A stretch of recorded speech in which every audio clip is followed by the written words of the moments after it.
तो दोस्तों बात करने वाले हैं रिलायंस पावर लिमिटेड कंपनी के बारे में। तो कंपनी में आज एक गैप अप ओपनिंग बहुत ही अच्छी देखने को मिली। कंपनी लगभग 30.5 रुपए के आसपास चली गई थी, लेकिन उसके बाद आप देख सकते हैं कंपनी में कुछ प्रॉफिट बुक के हालात देखने को मिले हैं। दूसरी साइड दोस्तों रिलायंस इंडस्ट्रीज में आज आप देख सकते हैं बहुत ही अच्छी तेजी बरकरार रही शुरुआती दिन से, लेकिन उसके बाद कुछ प्रॉफिट बुक के हालात बने हैं। दूसरी तरफ दोस्तों विदेशी फर्म है जेफरीज, उन्होंने इंडियन मार्केट के जो थर्मल पावर सिस्टम है और रिन्यूएबल एनर्जी सेक्टर है उस पर एक बहुत ही बड़ा खुलासा किया है, जिसकी वजह से यह कंपनी लॉन्ग टर्म के लिए एक बहुत ही बड़ा प्रॉफिट आपको निकाल कर दे सकती है।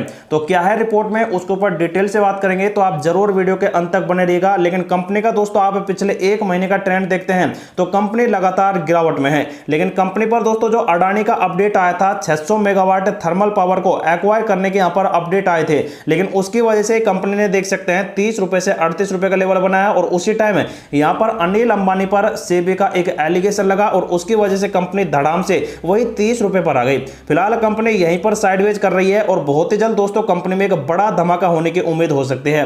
6 महीने की बात की जाए तो कंपनी ने देख सकते हैं 40% का रिटर्न दिया है, लेकिन कंपनी इसी वाले ट्रेड लाइन पर दोस्तों कुछ ना कुछ अब कर दिखाने वाली है। उसके बाद दोस्तों अब बात आती है कंपनी के आज के कारोबार के ऊपर। यहां पर देख सकते हैं कंपनी ने लगभग 2-2.5 करोड़ के आसपास वॉल्यूम बनाया और इनमें से 43% के आसपास डेली ट्रेड रहा है। लेकिन कंपनी ने देख सकते हैं सेलिंग क्वांटिटी में लगभग 42 लाख के आसपास का प्रेशर बना रखा है, लेकिन बायर्स देख सकते हैं मात्र 23 लाख के आसपास है। तो इसी वजह से दोस्तों कंपनी 2% की तेजी के बाद नहीं पनप पाई। उसके बाद दोस्तों कंपनी के आप बीएसई के प्लेटफॉर्म पर देखते हैं तो कंपनी को एएसएम जीएसएम से बाहर रखा है। कंपनी के upper price band and lower price band देख सकते हैं 5-5% के फिक्स है। तो इन्हें दोस्तों सेबी कभी भी चेंज कर सकता है, क्योंकि कंपनी पिछले कई दिनों से इसी रेंज में फंसी हुई है और सेबी इन्हें 10% या फिर 20% का इंक्रीमेंट ला सकता है। अनाउंसमेंट के फोल्डर में कोई भी अपडेट नहीं आया है। तो आज के कुछ अपडेट आप देख सकते हैं। रिलायंस पावर के शेयर आज 3.13% तक बढ़े थे और उसी दौरान निफ्टी है जो मात्र 0.13% तक बढ़ा है।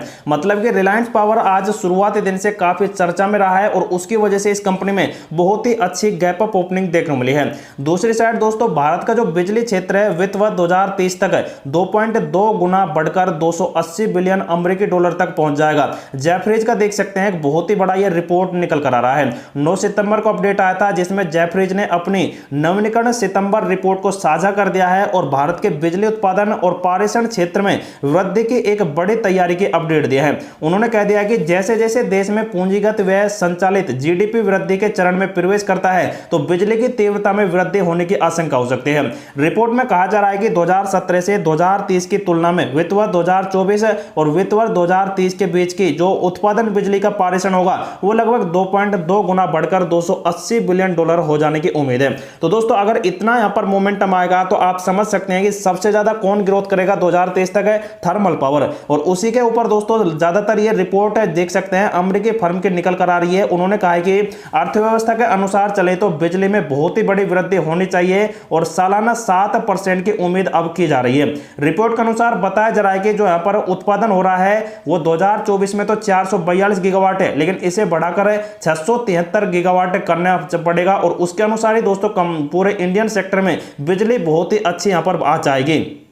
उन्होंने कहा है कि देश में थर्मल पावर प्लांट जो वर्तमान में लगभग पूरे इंडिया में 70% पावर प्लॉट लोड फैक्टर पर काम कर रहे हैं और इसका मानना है कि पूरा महत्वपूर्ण भूमिका यही थर्मल पावर निभा रहा है। तो दोस्तों जो इंडिया का यहाँ पर जो बिजली कंजप्शन चल रहा है वो 70% थर्मल पावर ही दे रहा है, जिसमें दोस्तों रिलायंस पावर के भी कुछ ऐसे जो पावर सेक्टर की कंपनियां हैं जो दोस्तों यहाँ पर बहुत ही अच्छा बिजली प्रोडक्शन कर बहुत ही अच्छा प्रोडक्शन कर रही है पूरे इंडिया के लिए। लेकिन ताप विद्युत संयंत्रों के लिए औसत वार्षिक जो फैक्टर लोड है वो 2028 तक 2008 की तुलना में चरम स्तर पर आ जाएगा और ऐसे में 74% की बहुत ही बड़ी उम्मीद हो सकती है थर्मल पावर से। हालांकि दोस्तों यह भी उजागर कर दिया है जेफरीज ने कि जो आने वाले टाइम रहेगा वो 2030 के बाद पूरी तरह से रिन्यूएबल एनर्जी सेक्टर की तरफ ही बढ़ने वाला है। लेकिन उनका मानना है कि 202 से 5 गीगावाट से बढ़कर 17 गीगावाट हो जाएगी वार्षिक दर और 2030 तक यह 450 गीगावाट के आसपास पहुंच जाने वाली है।